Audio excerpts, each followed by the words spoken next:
Alright, mga kababayan, nandito tayo sa Arten.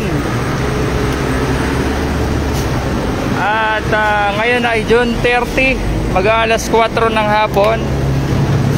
Ayan na nga, kakaupo ni Mieres ko ay action agad, no? Talagang ito yung itsura ng kapulong, mga kababayan, dito sa Arten. Grabe yung basura, tambak. Ito lang yung naabutan natin, no? Yan lang yung naabutan natin ng mga basura. Pero grabe, simula doon sa dulo kanina, no?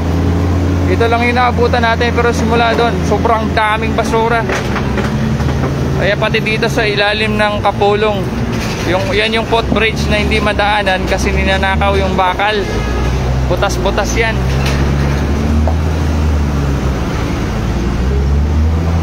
Kaya sana malinaw yung live natin dito sa Facebook page.